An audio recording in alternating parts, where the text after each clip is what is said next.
Have you ever noticed his ear twitch subtly, even in complete silence?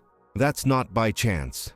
It's his body speaking, the way his gaze softens with your calm voice, the slow sway of his tail, the sigh after a stressful day. All these gestures convey something. They are silent sentences, part of a language almost no one truly learns. Your horse communicates through his body, and everything he feels, fears, or trusts is laid bare in movements you might never have perceived. Most people coexist with horses for years without heeding any of this, and miss entire conversations unfolding right before their eyes. Today, you'll uncover 7 secret signals horses use to communicate, and the last one will be a game changer. Subscribe to the channel, leave a comment about which of these signals you've already witnessed, and stick with me until the end, because after this, you'll never look at a horse the same way again. Imagine being near a horse. You say nothing, you make no abrupt movements. Yet, he knows precisely how you're feeling. He reads the tension in your shoulders, the rhythm of your breath, the firmness or hesitation in your stride, and he responds to all of it without you even realizing. Because horses don't inhabit the world of words, they reside in the realm of presence. And in this realm, everything speaks. Your body speaks, your energy speaks, even your silence speaks. And the horse is perpetually listening, constantly observing, always attempting to ascertain if you are safe or perilous, if you are trustworthy or unpredictable. And the answer to these inquiries he finds in the minute signals you're not even aware you're transmitting. Every one of his movements is a response to what you are projecting, and if you learn to decipher these signals, you'll discover that a dialogue is perpetually in progress. A profound, ancient, and deeply meaningful conversation. Horses evolved to communicate non-verbally, because in the wild, making noise could spell doom. A loud whinny in the wrong place would attract predators. Thus, over millennia, they developed a language rooted in subtle gestures, nearly imperceptible movements, shifts in their gaze, adjustments in their posture. And this language is so precise, so refined, that a horse can convey complex intentions without uttering a single sound. This is the language you need to learn, because when you comprehend what the horse is communicating through his body, everything transforms. The relationship ceases to be about control and instead becomes about connection. And in this connection, you discover that the horse is not an animal that obeys. It is an animal that chooses to trust, or not, depending on what you are showing it. Most people believe that the horse obeys, that it merely reacts to commands, reins, and pressure. But this is an age-old misconception, a relic from an era when force was mistaken for leadership. In reality, horses do not simply obey. They observe. They read your breathing, your tone of voice, the rhythm of your gait. They do not follow those who command. They follow those who convey security. Equine communication is not made of orders. It is made of energy, posture, and intention. And when you understand this, you realize you are not training a horse. You are conversing with it, in a language it masters far better than you, because for it, this is the only language that exists. The language of the body, the language of presence, the language of truth that cannot be feigned. You can try to hide what you feel, but the horse will always know, because it reads what lies behind your actions and responds to that. Understanding these signals is like opening a bridge between species, a language where silence speaks louder than 1,000 words. And this bridge has always existed. It is not something new. It is not something you need to build from scratch.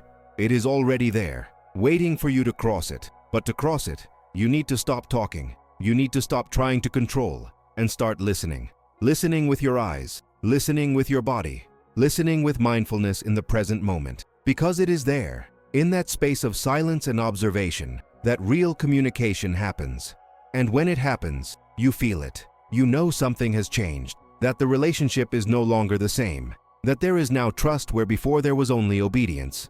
And this trust is built, gesture by gesture, breath by breath, gaze by gaze. What many people fail to realize is that the horse is always trying to communicate. Always. There isn't a moment when it isn't saying something.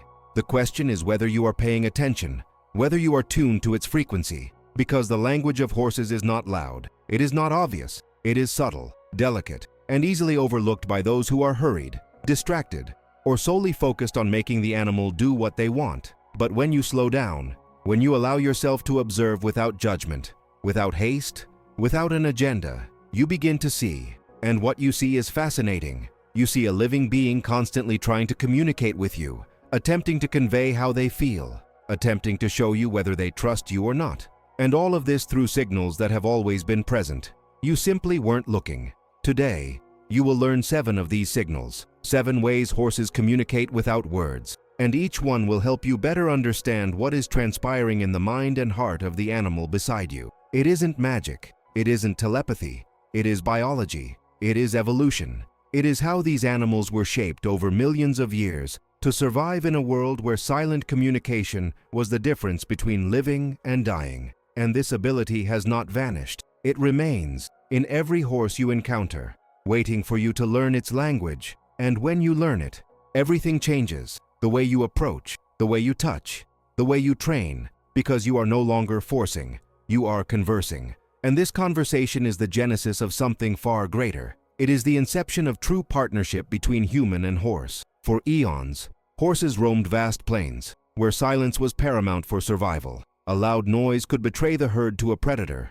Thus, they evolved to communicate almost imperceptibly, through muscle twitches, glances, subtle shifts in weight, and respiration. This refined capacity to perceive and respond is what ethologists term instinctive body language. Within a herd, every gesture carries significance. An ear flicked backward might signal alertness. A sidestep could denote deference. A gentle nuzzle to the neck is an invitation to trust. All of this transpires without sound, without a word, merely the body speaking to the body. And this communication is so efficacious that a group of horses can move in concert, evade peril, and maintain social cohesion without emitting a solitary sound. It is a silent ballet of intent and reaction, and this is precisely what they endeavor to do with you. Now, bring this ancestral intelligence into the present. Your horse carries this wisdom within its very being, and every day it employs it to comprehend you. It observes your approach, your breathing, your movements, and makes decisions predicated upon these observations. Decisions regarding your safety, your trustworthiness, whether you comprehend its language or are merely attempting to impose your own. And when you fail to understand, when you force the issue, when you disregard the signals it is transmitting, communication fractures. What remains is distrust, resistance. It is an animal that obeys out of fear, not choice. But when you learn its language, when you respond to the signals it sends, everything changes. It begins to see you differently, not as someone in control, but as someone who understands. And that understanding is the foundation of everything. What's missing is you learning to listen. And listening, in the world of horses, isn't about ears. It's about attention. It's about presence. It's about being completely available to what is happening in that moment, without distractions, without haste, without judgment, just observing, just receiving the signals it's sending, and responding coherently, calmly, in a way that shows it you understand, that you're attuned, that you speak its language. And when that happens, when you finally connect on that level, something magical emerges, a true partnership, based on mutual respect, mutual understanding, mutual trust. And this partnership is what transforms the human-horse relationship into something profound, beautiful, and enduring. But this listening demands something of you. It demands that you slow down. It demands that you set aside your haste and your agenda. It demands that you become more sensitive, more attentive, more present. And this is not easy. We live in a world that teaches us to do, to control, to dominate. But horses invite us to something different. They invite us to be, to exist, to simply be alongside them without trying to change them. And in this space of shared existence, communication happens naturally. You begin to notice things that previously went unnoticed, small movements, subtle shifts in energy. And each time you notice and respond, the connection deepens. And the horse feels it. It senses that you're trying, that you're learning, and it gives you more trust, more openness, more of itself. Now you will learn the 7 signals. 7 ways horses speak without words, and each one will help you better understand what's happening in the mind and heart of the animal beside you. The first signal is the ears. A horse's ears are like living antennae. They move independently, picking up sounds from all directions, but they do far more than just hear. They communicate. When the ears are pointed forward, there's curiosity and interest. The horse is attentive to something that positively captures its attention. When one ear swivels toward you, while the other remains attuned to the surroundings, it signifies that you are included in their vigilance. You have become part of their trusted circle. They are communicating that they recognize you as a member of the group. However, ears pinned back are a clear warning. They signal discomfort, fear, or irritation, not anger. It's a self-preservation instinct, their body conveying that something is amiss. Should you disregard this signal, the tension will only escalate. Research from the University of Sussex has demonstrated that horses utilize their ears as a component of a visual communication system. Other horses observe the orientation of their companions' ears to ascertain when to move or remain stationary. It's a form of silent coordination, and they engage in this same practice with you. They observe the direction of your ears, metaphorically speaking. They note where your attention is directed and respond accordingly. The second indicator is the eyes, the window to their emotional state. Half-closed eyes with slow blinks denote profound relaxation. It's the horse conveying that they feel secure and can let down their guard. Conversely, wide-open eyes, with the whites prominently visible, reveal alertness and fear. Scientists refer to this reflex as the vigilance response, triggered by the amygdala, the same structure that elicits fear in humans. When you observe the whites of their eyes, the horse is in survival mode, poised for flight. There is also what trainers term the soft eye. It's that fleeting moment when a horse's eye appears to glisten, almost moist. In this state, there is no tension. It's when they trust. The horse permits you entry into their energetic field, an accomplishment not to be forced, but earned through presence, calmness, and respect. The third signal emanates from the nostrils, sensors of emotion. Though often overlooked, a horse's nostrils are among their most expressive communicative organs. Slightly flared and soft nostrils suggest curiosity or pleasure. Narrow and taut nostrils indicate alertness, and a quick, forceful flare signifies fear or excitement. They inhale the world, and they inhale you. When your horse scents your body, they perceive your stress or serenity hormones. Studies from 2018 have shown that horses recognize human emotions solely through the scent of sweat. When you are calm, your odor literally communicates that all is well, and they respond with a gentle snort, as if reciprocating the sentiment. The fourth indicator involves the mouth and lips, tension and release. A tense, sealed mouth signals discomfort. Many mistake this for obedience, but it's a sign of emotional lockdown. The horse is contained, but not relaxed. Conversely, a loose mouth, with the lower lip slightly dropped, indicates trust and relaxation. It's a sign that his body is at peace. When a horse yawns, it's not sleepiness. It's a release of tension. It's the body shedding accumulated energy after a moment of alertness. And this is crucial, because it shows he's processing what happened. He's returning to equilibrium. Observe after training. If the horse sighs, licks, or yawns, it's his body saying, "I can rest now." It's a sign he's no longer on high alert, that he trusts the danger has passed. And this is something you want to witness, because it signifies he feels safe in your presence. The fifth sign is the tail, a balance between emotion and movement. The tail is the barometer of the equine nervous system. Slow, rhythmic movements indicate calmness. The horse is at peace, connected to the moment. Fast, short swishes betray irritation or pain. It's his body attempting to ward off something that bothers him. A raised, stiff tail signifies excitement or imminent fright. The horse is poised to bolt. A loose tail, swaying with the body, indicates security. It's the natural movement of a relaxed animal. A study in the Equine Behavior Journal demonstrated that horses can synchronize their tail movements with the respiratory rhythm of the human guiding them. Their bodies attempt to mirror ours. It's physical empathy in action. They don't do this consciously. It's automatic. It's how their nervous system connects with yours. And when you perceive this, when you feel this synchrony, something shifts. You understand you're not alone in this relationship, that a genuine exchange is occurring. The sixth sign involves the legs and body weight, restlessness and decision-making. When a horse shifts his weight from one side to the other, he is making decisions. He's assessing whether to stay or retreat. Stomping forcefully on the ground can signify irritation, but also anxiety. It's his body communicating that something is amiss. Lifting a leg and holding it relaxed, without tension, is a sign of rest. It's the horse showing you he feels comfortable. Also, observe the movement of the body as a whole. Horses that lean slightly towards you are trusting. They're bringing their heart closer to your space. Those that pull away are saying, "I don't feel safe yet," and you must respect that. Do not force it. Simply wait, because trust cannot be imposed. She offers herself, and she is only accepted when the horse decides it is safe to accept. When you understand this, you stop pushing, and you begin to invite. And the invitation always works better than force. And we arrive at the seventh and deepest signal, the breath, the language of trust. Few realize it, but breathing is the most profound signal of all. Horses breathe with their whole bodies, ribs, belly, and throat. When they are tense, they breathe quickly and shallowly. It is the body in alert mode, ready to act. When they are calm, they breathe audibly, rhythmically, almost meditatively. It is the sound of peace, of complete relaxation. The most beautiful part is that they can mirror your breathing pattern. If you inhale slowly and exhale calmly, they tend to synchronize. It is his body saying, "I follow you because I sense your peace."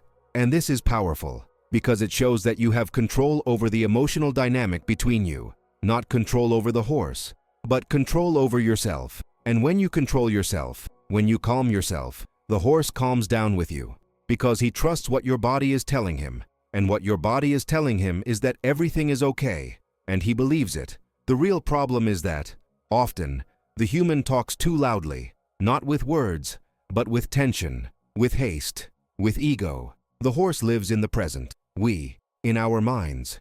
While he reads the wind, we read clocks. While he seeks attunement, we seek control. And it is in this noise that we fail to hear the essential. It is not that horses do not communicate. It is that we have forgotten how to respond. Every gesture you miss, every sigh ignored, is a lost opportunity for dialogue, but it is also an invitation.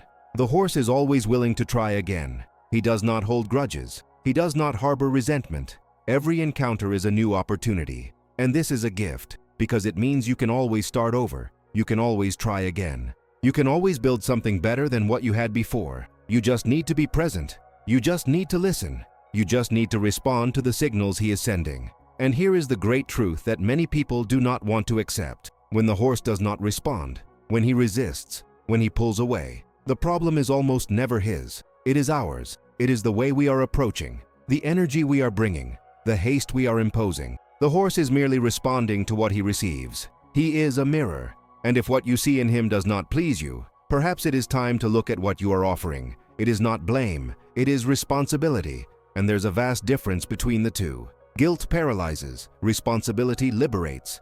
Because when you accept that communication rests with you, you can change, you can adjust, you can learn, and the horse will notice and will respond. It always responds because it is always trying to communicate, always hoping you will finally understand. Every ignored sigh, every ear flick you missed, every shift in weight that went unnoticed are unheard words in a conversation that never ceased. And it's uncomfortable to realize this, because it means you may have spent years alongside a horse without ever truly conversing with it, without ever listening to what it had to say. But the good news is, it's never too late. The horse doesn't give up on you. It keeps talking. It keeps trying. And the day you finally listen, the day you finally respond, everything changes. The connection you always craved appears, because it was always there, waiting. You just needed to learn the right language. And this language isn't learned in the mind. It's learned in the body, in presence, in attentive silence, in non-judgmental observation.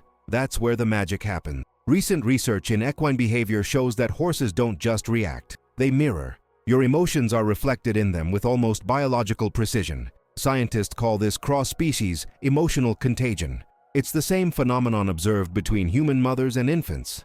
This means the horse doesn't rationally interpret your gestures. It feels. It reads the micro-tensions in your body and responds as if it were a part of you. Therefore, every calm breath you offer, every silence you respect, is a message of safety that reverberates within its nervous system. The horse doesn't need to understand words. It needs to feel coherence.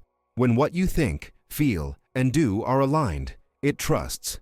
This is the secret language that binds species. It's not about mastery. It's about harmonization. It's not about control. It's about synchronization. And when this synchrony occurs, you feel it in your body. You know something has shifted, that you are now speaking the same language. And this language is ancient, older than any human word. It's the language of the body, of breath, of movement, of presence. It's the language all animals speak, and that we, humans, have forgotten. But the horse remembers, and it teaches you again. Every time you are near it, it offers you a lesson in presence, of attention, of listening. And if you accept this lesson, if you allow yourself to be taught by an animal, you will discover there is wisdom there. A wisdom that does not come from books, that does not come from theories, that comes from life, from survival, from millions of years of evolution. And this wisdom is available to you. It always has been. You just needed to stop and listen. And now that you know the 7 signs, you can begin to truly listen. You can begin to see what has always been there and respond in a way the horse finally understands. Now, imagine the scene. You enter the stable. Your horse lifts its head, takes a deep breath, and relaxes. Its ears turn toward you. Its eyes soften. No words are spoken, but an entire dialogue is taking place. You notice the relaxed tail, swaying gently, the relaxed mouth, the lower lip slightly dropped, the slow, deep breathing. All of this is saying, "I trust you," and you respond, not with words, but with your own breath, with your own calm, with your full presence. And in that moment, something invisible is completed, a connection that needs no proof, that needs no explanation, that simply exists. And it is real as the ground beneath your feet, as real as the air you breathe. And you know this is not imagination, it is communication, real, profound, and true. And now that you have learned to listen, this will happen every time. Each time you meet, there will be this silent exchange, this mutual recognition, this shared trust. From today on, try to observe, not just what it does, but what it feels. Notice the rhythm of the tail, the direction of the ears, the air going in and out. These details build trust. And trust, for a horse, is the greatest compliment a human can receive, because it is not something you can buy. It is not something you can force. It is something you earn, gesture by gesture, breath by breath, gaze by gaze. And when you finally earn it, when the horse finally offers you its trust, you understand the weight of this gift. You understand that it is not about you having dominated an animal. It is about an animal having chosen to trust you. And this choice changes everything. It changes how you see horses. It changes how you see yourself. And it changes how you understand what it means to truly connect with another living being. Ultimately, understanding your horse is not about teaching. It is about remembering the language that silence speaks. It's about returning to a form of communication that predated words and which continues to exist. It has always existed. It always will. And horses are the custodians of this language, its masters. And when you allow yourself to be a student, you discover the beauty in this simplicity, in this wordless communication, in this trust built in silence. Share in the comments which of these 7 signs you've already noticed in your horse, and if anything changed after you started listening more attentively, because other people's stories teach us, they inspire us, and they remind us that we are not alone on this learning journey. Every shared experience is a beacon for someone still trying to understand, still seeking this connection. And perhaps your account is precisely what someone needs to hear today. Subscribe if you believe that understanding is the most beautiful way to love. Because love without understanding is merely possession, but love with understanding is partnership. It is respect. It is the recognition that the other is a complete being, with their own language, their own way of existing. And when you honor that existence, when you learn the other's language, love deepens. It becomes something solid, something true, something that withstands time and hardship. And remember, every glance, every breath, every gesture is an ongoing conversation between 2 hearts that have learned to trust.